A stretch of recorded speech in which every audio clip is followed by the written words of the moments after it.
टूनी चिड़िया अपनी घोंसले में खाना बना रही थी। तभी उसकी बेटी चुन्नी बोली, माँ, मुझे बहुत भूख लगी है। हाँ बेटा, बस हो ही गया। आज मैंने तुम्हारे लिए तुम्हारी पसंद की खीर बनाई है। अरे वाह मम्मी, मुझे खीर बहुत पसंद है। ये लो बेटा, खा लो। टूनी चिड़िया के पति तोता राजा के महल में सिपाही का काम करते थे। टूनी का परिवार गरीब था। माँ, सर्दियाँ आ गई हैं। मेरे सारे दोस्त स्कूल आते समय स्वेटर पहनकर आते हैं। बस एक अकेले मैं ही हूँ जिसके पास कोई स्वेटर नहीं है। रात में भी मुझे बहुत ठंड लगती है। माँ, आप बाजार जाकर मेरे लिए एक नया स्वेटर ला दो ना। लेकिन चुन्नी, तुम्हारे पास तो पहले से ही एक स्वेटर है, उसका क्या हुआ? माँ, वो स्वेटर तो बहुत जगह से फट गया है और वो मुझे छोटा भी पड़ रहा है। माँ, आप मेरे लिए नया स्वेटर ला दो ना। ठीक है चुन्नी, बेटा कुछ दिन और रुक जाओ। जब तुम्हारे पापा की सैलरी आ जाएगी ना, तो मैं खुद जाकर बाजार से तुम्हारे लिए नया स्वेटर ला दूंगी। ओ माँ, आप तो हर साल ऐसा कहती हो। इस साल मुझे नया स्वेटर चाहिए ही चाहिए, वरना मैं स्कूल ही नहीं जाऊंगी। बेटा मैंने कहा ना कि मैं नया स्वेटर ला दूंगी। और रुको, मैं तुम्हारा पुराना स्वेटर सिल देती हूँ, फिर वो ठीक हो जाएगा। टूनी चिड़िया बाहर से तो चुन्नी को डांट रही थी, लेकिन मन ही मन वो बहुत उदास थी। मुझे माफ करना चुन्नी बेटा, हम बहुत गरीब हैं। मेरे पास तुम्हारे लिए नया स्वेटर लाने के लिए पैसे ही नहीं हैं। तभी कालू कौवा टूनी चिड़िया के घोंसले में आता है। अरे लाडो, क्या हुआ? तुम बहुत चिंतित लग रही हो। कुछ नहीं कालू भैया, आप बताइए कैसे आना हुआ? अरे मुझे मेरे बेबी को एक अच्छा सा स्वेटर गिफ्ट करना है, लेकिन मुझे कपड़ों के बारे में ज्यादा जानकारी नहीं है। क्या तुम स्वेटर खरीदने में मेरी मदद कर दोगी? हाँ कालू भैया, क्यों नहीं। चलिए मैं आपके लिए स्वेटर पसंद कर देती हूँ। टूनी चिड़िया और कालू कौवा उड़कर स्वेटर की दुकान में आ जाते हैं। भैया, ये स्वेटर कितने का है? सिर्फ 500 रुपए बहन जी। ले लीजिए, बहुत अच्छा स्वेटर है। कालू भैया, ये स्वेटर अच्छा है, ये ले लेते हैं। लेकिन भैया जरा हिसाब से रेट लगाइए, मैं सिर्फ 300 रुपए ही दूंगी। ठीक है बहन जी, ले लीजिए आप। स्वेटर खरीदकर दोनों अपने घर की तरफ निकल पड़ते हैं। फिर कालू अपने घर चला जाता है और टूनी चिड़िया अपने घर आ जाती है। मैं भी मेरी चुन्नी के लिए कपास से नया स्वेटर बुनूंगी। टूनी चिड़िया रानू चिड़िया के पास चली जाती है और घर का दरवाजा खटखटाती है। रानू, अरे ओ रानू, दरवाजा तो खोलो। मैं हूँ टूनी। रानू चिड़िया दरवाजा खोलती है। अरे टूनी, कैसी हो तुम? यहाँ कैसे आना हुआ तुम्हारा? कुछ नहीं बहन, बस चुन्नी नए स्वेटर के लिए बहुत जिद कर रही है, इसीलिए मुझे थोड़ा कपास चाहिए। मेरे घर में तो कपास नहीं है, इसीलिए मैं तुम्हारे घर आ गई। क्या तुम्हारे पास थोड़ा कपास मिलेगा? मुझे माफ करना टूनी, लेकिन घर में तो कपास खत्म हो गई है।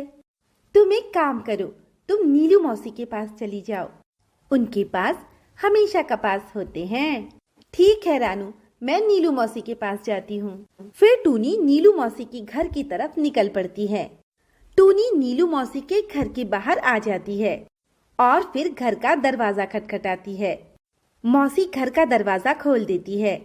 अरे टूनी, यहाँ कैसे? अंदर आ जा। आप कैसी हो नीलू मौसी? आपकी तबीयत कैसी है? और अब आपका पंख कैसा है? ठीक है टूनी, अब धीरे धीरे ठीक ही हो रहा है। तुम बताओ, तुम यहाँ कैसे आई? कुछ नहीं मौसी, सर्दियाँ आ गई है ना, तो मैं चुन्नी के लिए नया स्वेटर बुनना चाहती हूँ। उसके लिए मुझे थोड़ी कपास की जरूरत है। घर में कपास नहीं थी, इसीलिए मैं आपके पास चली आई। क्या आपके पास कपास मिलेगी? हाँ हाँ, मेरे पास थोड़ी कपास है, लेकिन उसके बदले में तुम्हें मेरा एक काम करना होगा।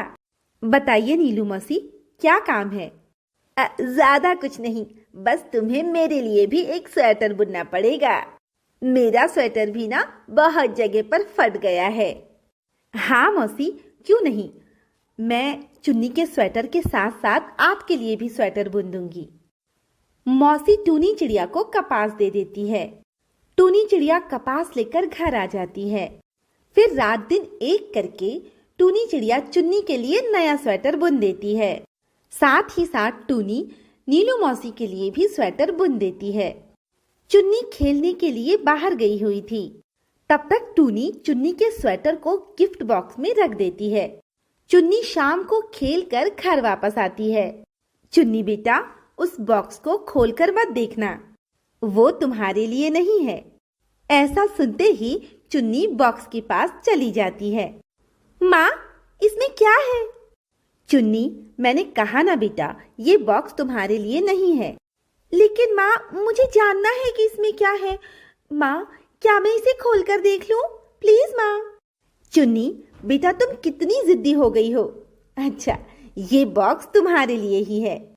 क्या माँ, सच में? क्या ये मेरे लिए है माँ? हाँ हाँ बेटा, ये तुम्हारे लिए ही है।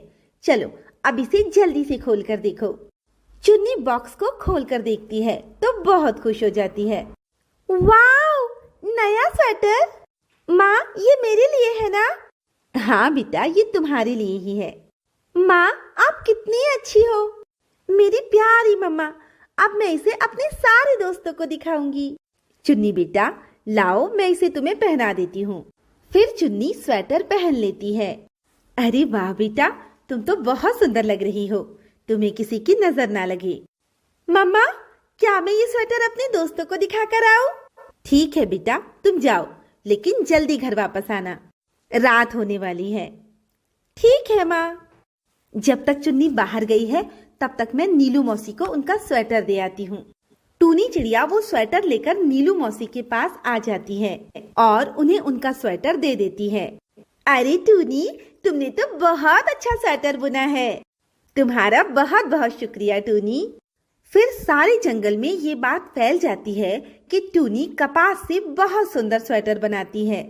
सारे पक्षी एक एक करके टूनी चिड़िया से कपास के बदले स्वेटर बुनवाते हैं और ऐसा करते करते टूनी चिड़िया भी अमीर हो जाती है। एक दिन रात के समय चील राज टूनी चिड़िया के घोंसले के पास आता है। सारे पंछी उसे देखकर डर जाते हैं और आवाज करने लगते हैं। तभी चील राज टूनी चिड़िया से कहता है, टूनी, मैं किसी को कोई नुकसान पहुंचाने नहीं आया हूँ। मैंने सुना है कि तुम बहुत अच्छे स्वेटर बनाती हो, तो क्या तुम मेरे लिए भी स्वेटर बना दोगी? मुझे भी बहुत ज्यादा ठंड लग रही है। हाँ हाँ चीलराज, क्यों नहीं, मैं आपके लिए भी स्वेटर बना दूंगी। पर आपको मुझसे एक वादा करना होगा कि आप जंगल में किसी को कोई नुकसान नहीं पहुंचाएंगे। ठीक है टूनी, मैं वादा करता हूँ। फिर टूनी चीलराज के लिए एक बहुत अच्छा सा स्वेटर बुन देती है और उन्हें दे देती है। चीलराज टूनी का शुक्रिया अदा करता है और वहां से चला जाता है। इस तरह जंगल से सारे पक्षी आकर टूनी से स्वेटर खरीदते हैं। आगे चलकर टूनी खुद की स्वेटर की दुकान खोल लेती है और अपना जीवन खुशी खुशी अपने परिवार के साथ बिताने लगती है। तो दोस्तों, कैसी लगी आपको हमारी कहानी? अगर पसंद आई हो तो लाइक, शेयर एंड सब्सक्राइब करना ना भूलें और ऐसी ही दिलचस्प कहानियाँ देखने के लिए बने रहें हमारे चैनल पर।